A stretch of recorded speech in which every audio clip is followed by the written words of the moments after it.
But it was about challenging a system and a Right. system of and a way of making decisions in the party.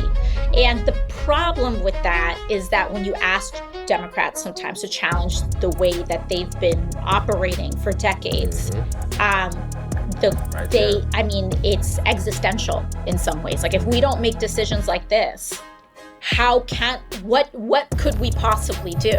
What?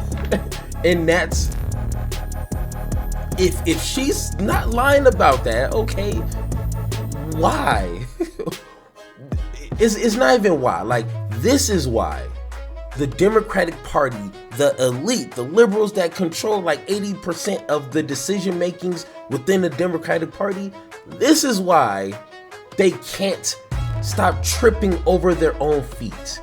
So let me know in the comments right now, would you want AOC to run in 2028? I mean, she checks off all the legal requirements. I think she's pretty well known throughout, the political conversations. Let me know right now, do you think she should run, and would you vote for her? Because in my opinion, individuals like AOC, we have Ilhan Omar, we have Jamal Bowman, we have just a countless amount of people. I mean, even Bernie Sanders is still in this Democratic Party, even though he's an independent, but he represents the Democratic Party. Those are the individuals that gives me hope about the Democratic Party. I was discussing in the Discord with a few people. Join the Discord if you want to be in these conversations, and just talking about I would have no home, and I barely consider the Democratic Party a home. But if it wasn't for these few individuals, you can probably count on one hand in a Democratic Party, I would hate politics even with more of a passion. Like the Republican Party, I can't name one person that's a 1-to-1 ratio of a Bernie Sanders. But for the Republican Party, like I can't do, you can't do it. That entire party is just engulfed in racism, bigotry, oligarchy, like everything you can imagine. That party is done. There is no way out, no ifs, ands, or buts about it.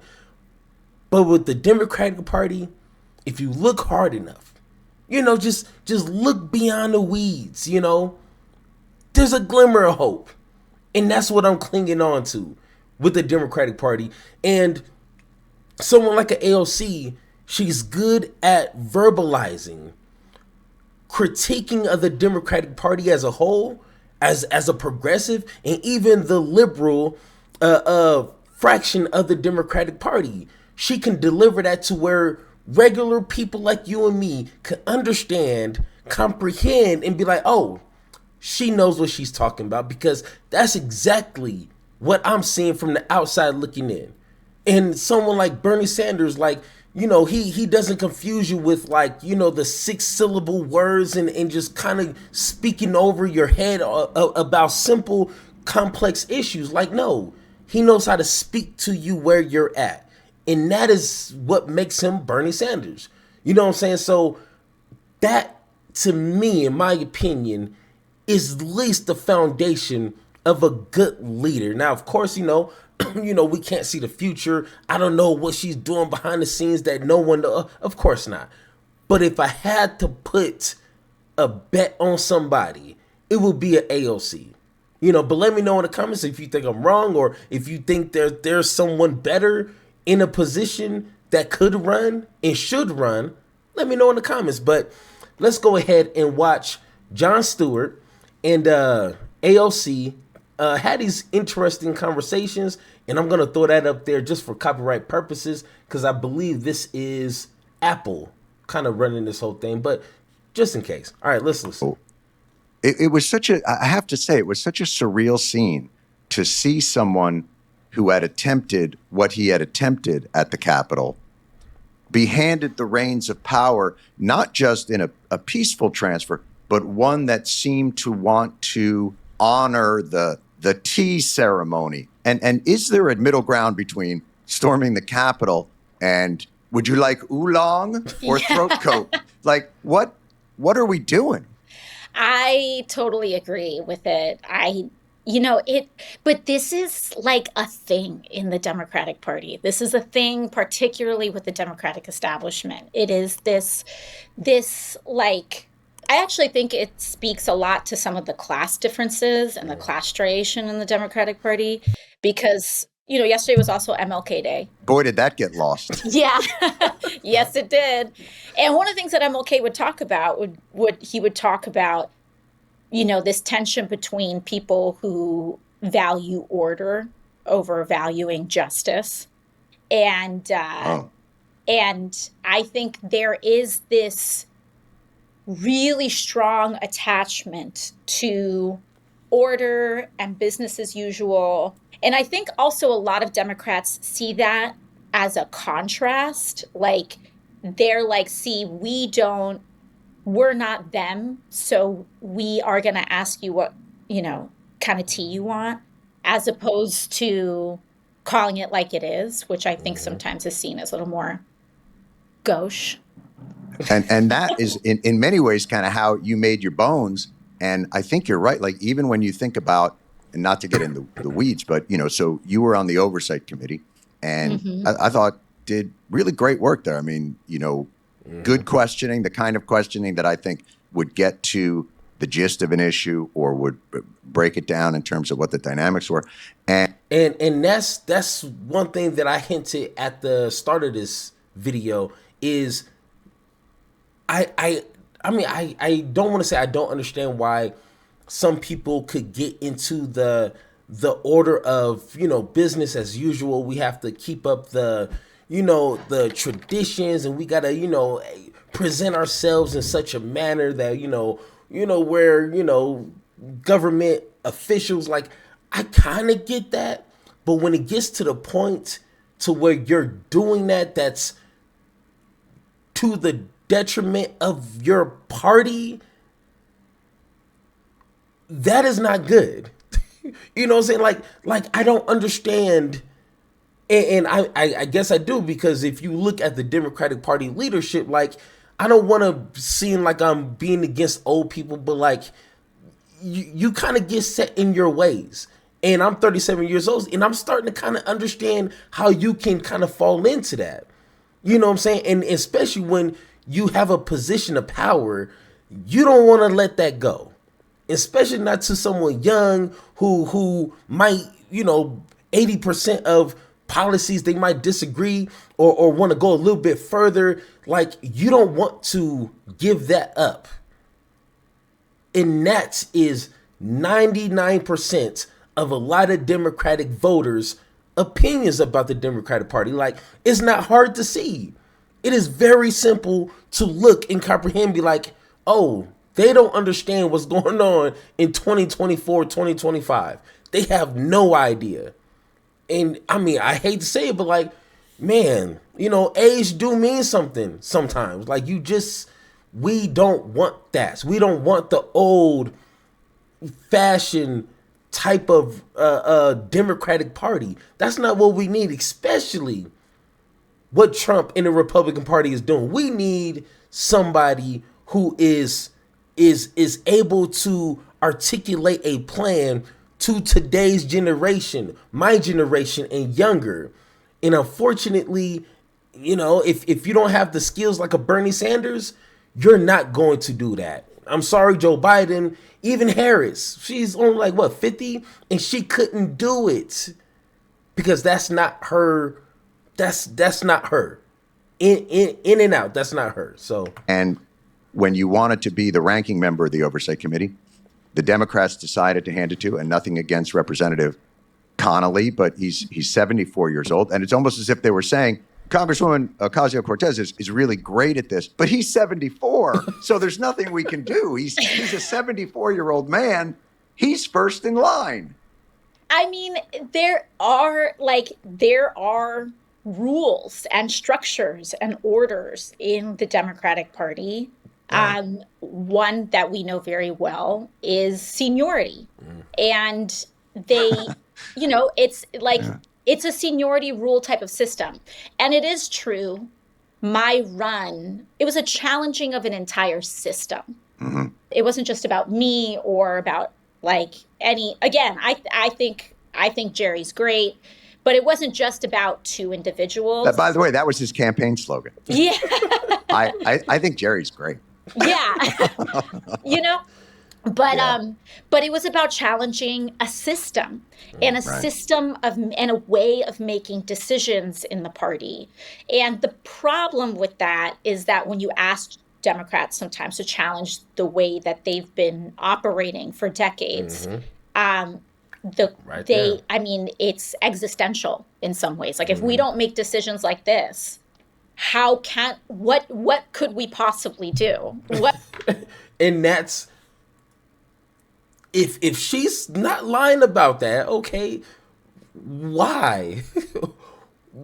It's not even why. Like, this is why the Democratic Party, the elite, the liberals that control like 80% of the decision makings within the Democratic Party, this is why they can't stop tripping over their own feet. Like I said, like, this should have been a layup for Harris in 2024. This race should have been in the bag, without a doubt. And they were tripping over their own feet and pretty much gave this election to Donald Trump on a silver platter because of that right there. And I'm glad that she's able to say that in a sense of like, I don't agree with that. You know what I'm saying? Like, she's not trying to sugarcoat like, we this and she's like, no, man, like, this is kind of the establishment, exactly what that word means. They don't want to give that up. So, all right, let's go to the next section here, which is just a couple of seconds. But of course, if you guys want to watch this whole thing, hey, Jon Stewart, you know what I'm saying? You probably in the comments right now saying Jon Stewart for 2028, go to his page if you want to watch the whole thing. They're able to, to your point, Trump is able to run roughshod through these things because he has a lot of the party's number in terms of how they're going to operate. And I think that sometimes making certain calculated but unpredictable choices is a way that we can gives ourselves the upper hand. And it also, I think in some ways, it reveals some of the Democrats' posturing as performative. When you're creating apocalyptic messaging about a fascist, literally coming over and doing these things, and then when he wins, sitting down with watercress sandwiches and cream cheese and doing the whole 9 yards, it makes you wonder, well, did you believe any of the shit you were saying before? Exactly. Or was that something, again, that was just a part of your messaging? Yeah, no, it's really true. And I think what makes this go around with Trump so much more dangerous than the first time around is exactly what you're saying. It's that he is much more normalized this time around than he was the first time. And that's something a lot of people since day one when Trump was going down that escalator, like, hey, this is not who we need in office. This is not what we want in office. Hey, this guy has, he's showing a lot of tendencies of some things that we don't want in this country. And I feel like people needed to call it out and stick to it. And then once again, like, a lot of the media platforms were getting bullied, like, oh, you're covering Trump too much. You must be obsessed with him. And it's like, no, don't fall for oh, you're just, being too mean. Like, no, if you think he's a threat to the democracy, you don't let your foot off the gas. That's simple. You know what I'm saying? Like, I don't know, if you see Jason killing people in the streets and you're at your doorway and he's walking to you, you're going to continue to think he's a threat. You're not gonna like change your mind halfway through, but like, well, I mean, maybe he's not too like no. You don't care who's watching. You don't care if people are gonna say like, oh, you're being rude to Jason. Like, no, pimpin', I just seen what he did. I know what he can do. I'm not going to give him the time of day. That's simple. The first time people were really on edge, they were on guard, they were very vigilant about any break that he would have with these norms. This time, the norms are becoming him. Like the norms are embracing him. Even these like little things that people may not, like everyday working people may not care about, but they are strong cultural signals. Oscar de la Renta, like dressing all of the women, like there's all these cultural symbols, right? I see, participating now in this when they wouldn't have participated in the past. Exactly, I see what you're saying. So like all of these people that were scared before about like being associated with him from the most common basic level to the most elite level, they're all like they're all in now, because this is now a billionaire feeding frenzy. It is a kiss-ass race. Oh, man. Hey, on point. Remember when Trump was first running? Every single Republican, even people were like dogging Christie. You know what I'm saying? Because he was like, you know, in the forefront, like, hey, Trump is this, Trump is that. Like, a lot of Republicans were against Trump. But when they start to notice he was getting a little traction, like, hey, this guy could win. Little by little, little by little, little by little, they all started to follow suit. And then once he won, hey, that was really it. Like, hey, he's going to get you out this party if you do not align with yourself. Then, of course, you know, the voters were like, hey, let's just give him a shot. You know what I'm saying? He's an outsider, you know, whatever they think that means. And now that he has proven to be the millionaire and billionaires, the 1%'s best friend, oh, everybody's in. Well, the 2%, they're in. You know what I'm saying? So it's like, it was, you know, a contrast in 2015, 2016 compared to now. Now everybody, you know, is praising Trump. You know, and if you don't, you're a weirdo. You're the outsider, and they will make sure you remain that way. Hey. It is, how can I show how much fealty I have to Donald Trump in order to get my digs? And I think what's really important for people to understand, and like now and every day of this administration, is that you're being ripped off.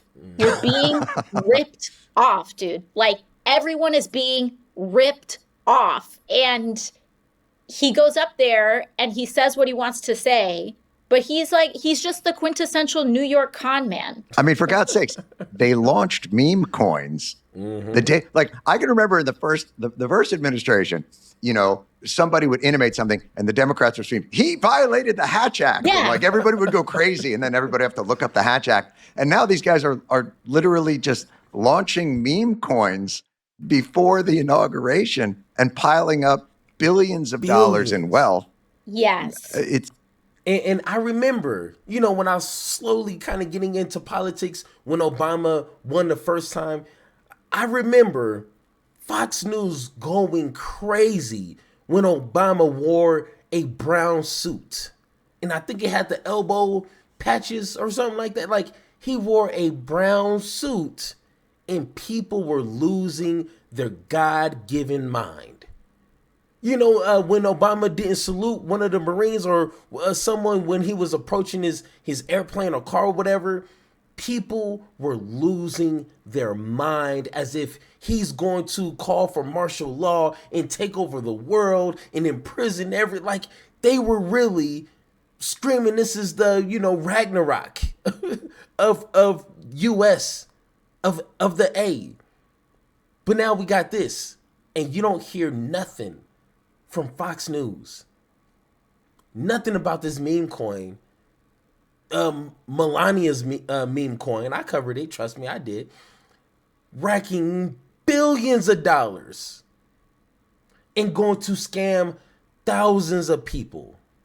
But this is now the new normal until a Democrat does this, and then it's back to hell on earth. It's kind of a incredible transformation, but again, it feels like, let me ask you this, because maybe this is a different way of looking at it, because in some ways it reveals maybe to the cynical mind the way that you believe this shit always has worked. Yes. In the past, that the idea of, and I'll give you an example, the gentleman Martin, who is running for Democratic National Committee chair, right? So he comes out and he says, hey man, we're not gonna, we're gonna take money from the good billionaires, not the bad billionaires. And if money corrupts, and this happened in a conversation I had with Congresswoman Pelosi as well. She said, money corrupts the process. I said, well, you raised $35 million. And, oh, no, that's different. We can't disarm. And I said, well, how does money corrupt the Democrats? And she said, well, it doesn't. It corrupts them. Money's bad for them, but for us, it's good money. And isn't it almost better for us to now have this arrangement be explicit? Yeah. And be out in the open so that we understand this is how the world fucking works. This is how it goes round.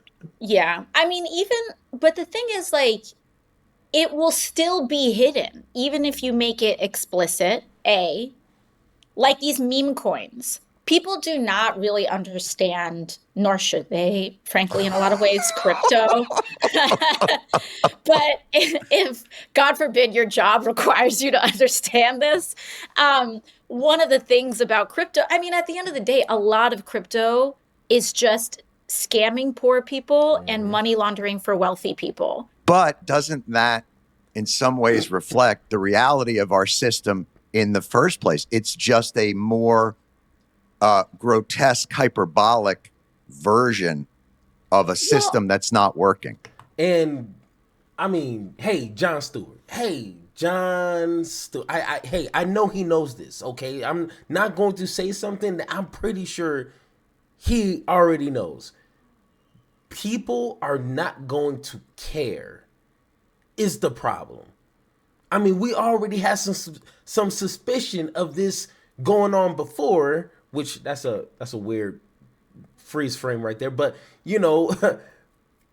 but now that it's out in the open and it's public information, like it's on YouTube, okay? This is not hidden. This is not classified information. It's out in the open and people still do not care enough to act upon it. Ask any Republican voter, hey, do you have a problem with it? I'm pretty sure they're going to say yeah, but they'll probably vote for him a third time. Hey, we're going to get into that in my next video. Let's go to the next spot here, which is 27 minutes and my mouse is going crazy. All right. This fire hose of kind of oligarchs isn't going to be ending. And it seems like unionization, while a really powerful tool, is a slow-moving one, and certainly one that's been eroded, is maybe the new economic theory, a way to tap into that fire hose. That money is built by labor, but labor does not participate like a shareholder. Is there a way, and this is obviously beyond my pay grade, but to start shifting the conversation beyond like, hey man, just give us a minimum wage raise, and start think about the ways that these CEOs and these oligarchs are remunerated, right? It's bonuses, it's stock buybacks, so how do we get labor to not just live on the crumbs that they are afforded, but to participate in that fire hose, that $50 trillion growth in wealth over these last 4 years? I mean, there are tons of structural things that we can do. And there are lots and lots of ways to get a bite at that apple. I think kind of the knot that we have to untie is how do we build the power to actually implement those things? Like when it comes to labor getting that share, that's not a hard problem to solve. There are everything from kind of Elizabeth Warren and a lot of other folks saying labor should have board seats in corporations, to even more like more lefty, even, I mean, it's all lefty, but even like other things. But why is it like even when it's called left? So, and before they kind of go off track a little bit, like, we need to strengthen unions. We need to make unions more accessible and approachable and obtainable in a lot of more working environments. You know what I'm saying? Like, and we need to protect unions. Like, that would be a beautiful start. You know, I used to be a supervisor at a warehouse where I had to, because of course, you know, the management positions you can't unionize. Well, at least as far as I know, and I had to work with union workers, and just some of the things I would hear from, you know, other management, you know, in offices and things is like, I am so glad that they have unions. And I would tell them this because, you know, hey, if you know me, I ain't gonna hush down for nobody. You know what I'm saying? So it was a good thing that this union was implemented in this warehouse.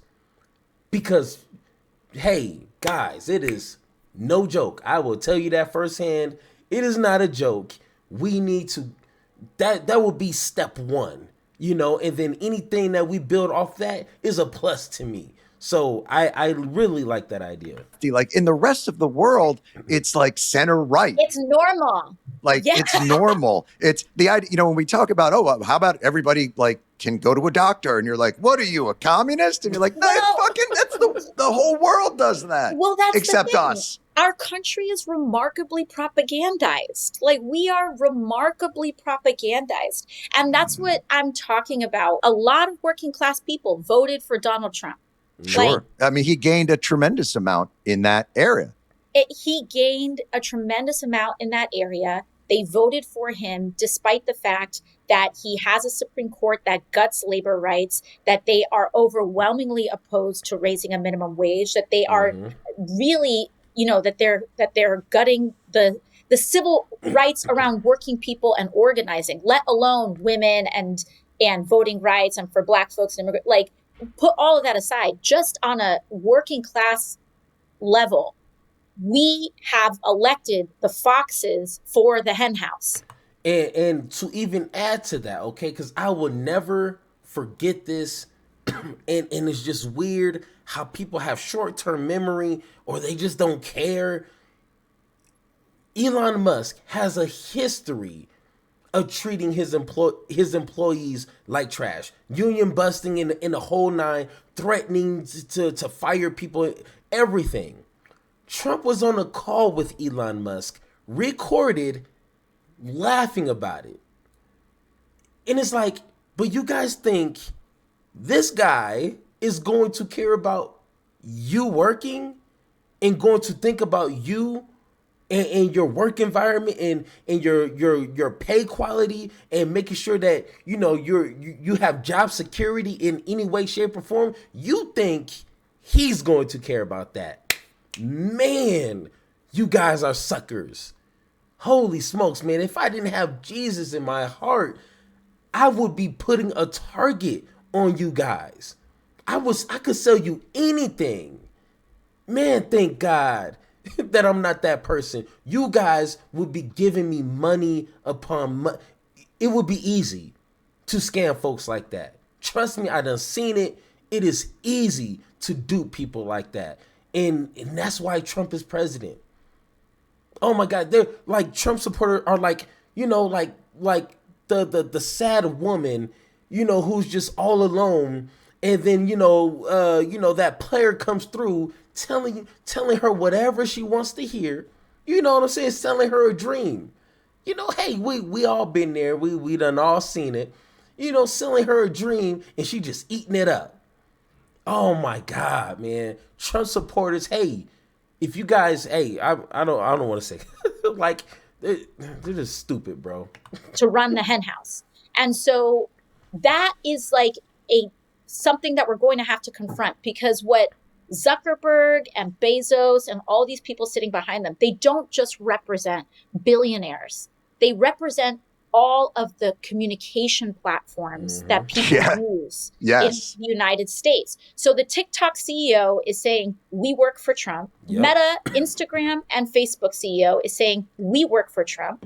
Of course, you've got Elon with his fucking like jumping around on a stage.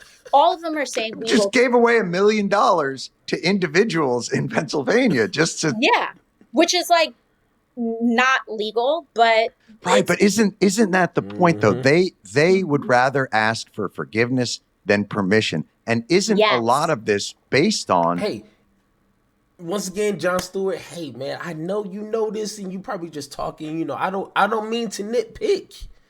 But they don't even ask for forgiveness, bro. Trump said he doesn't even do nothing wrong. He still thinks the 2020 election was stolen. When have any of them asked for any sort of forgiveness for anything in the past 8 years, 10 years? Nothing. So they just do what they want. They just do what they want.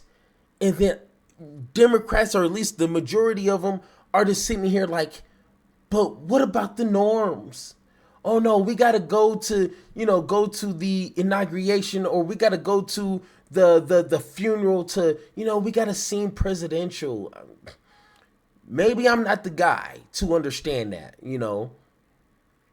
But screw all of that, bro.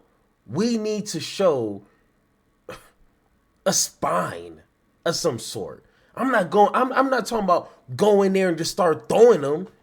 Just start. No, but at least show like, hey, I don't respect you or how you got here or what you represent. So I'm not going to give you any respect. And to me, that's how you gain other people's respect, by saying, hey, you are a fascist and I'm going to continue to treat you as such. It doesn't change as soon as you become president. Oh, you were a fascist, now you're president. I guess you're not a fascist. Like no, that's not how that works. And that's why people don't trust politicians. when we say it's the foxes now guarding the hen house, but isn't it the people in the hen house going, where are my eggs? Yeah. You promised me eggs and you guys haven't delivered. Now, you did something really interesting, I thought, after the election. And this is, I think, why I think the right gives you respect. And also, I think, is a I wouldn't say they give her respect, but okay, I got you. little trepidatious about you in that you kind of understand these new media platforms, and you went on one of them, and it was either TikTok or Instagram or one after the election, because you outperformed the Democrats in your district. And there were people that voted for you and voted for Trump, and you wanted to know why. And in doing that, what came back to you? Was it anything revelatory or illuminating about the process by which their frustration with people that are speaking the language of their struggle but not delivering on their struggle led them to, well, you know what? Fuck it. Let's just cut through all the red tape and go with a more executive version of all of this. Yeah. I mean, I think there's a couple of things. One is that, especially for people who voted for Trump and voted for me, they see two people that are fundamentally anti-establishment, two people that do not respect a rule if the rule does not lead to an outcome, like a positive outcome.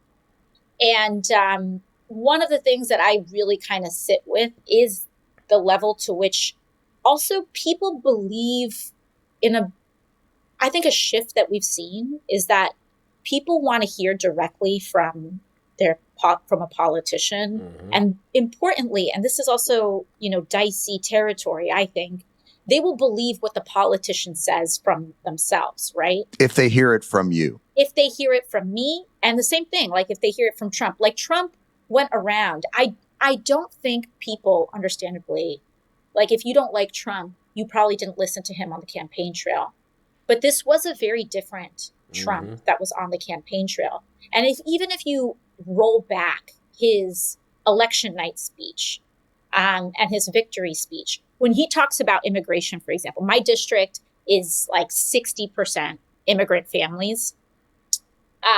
And so when you hear him, he was very clear on the campaign trail saying, we're only going to go after the criminals and we're not going to go after people who came here the right way. And he is lying through his teeth, but that is what he is saying. Yep. And so people believe it. It's the same thing with the Project 2025 stuff. When he was like, that's not me. Right. We're not going to do that. People will say, he said it's not him. He said he's only going to go after the quote unquote criminals, which like they believe everyone who came here who is undocumented is a criminal. Like, and not only that, but on paper, they say they want to deport 20 million people. There's only 14 million undocumented people in the United States. So they're going to have to proactively strip status from 6 million people who are here legally and in a legal fashion in order to meet that number. And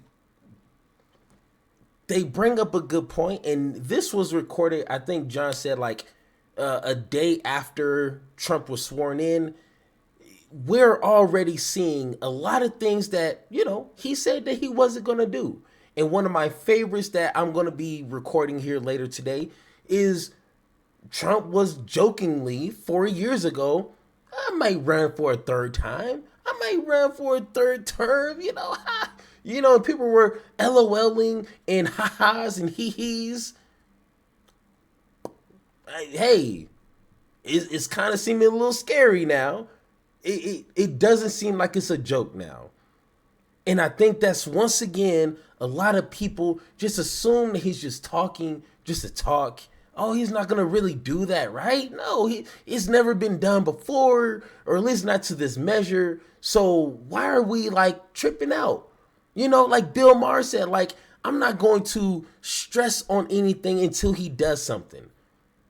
But my question is, why are we going to give him an inch when we know someone like Trump is going to demand or sneak or forcefully take that mile? Why even give him the opportunity? But it's too late. Hey guys, it is too late. And like I said, the Democratic Party, man, like if America isn't destroyed within the next 4 years, not the Democratic Party, but the progressive wing of it, they need to step their game up starting today. Don't be like the Green Party where they'll, just say some things like when it's, 2 years from now and then a year before election. No, I need the Progressive Party to be out in front every chance they get. And then individuals like myself, we need to continue to highlight these progressive individuals. So if they do get a chance, or if they do run, people know who they are. People know what they represent. People know what to expect from them. And then maybe something good can happen out of this. But the lack of information is what people will get tripped on. That's where they stumble, is with the lack of information. So that's why you're watching this. And if you made it this far, I appreciate you. Let me know in the comments down below that you made it this far, and I will give you a personal thank you. But once again, guys, if you agree or disagree with anything I said in this video, let me know in the comments down below, or hit that Discord button so me and you can have that one-on-one talk. And like always, let's have that conversation.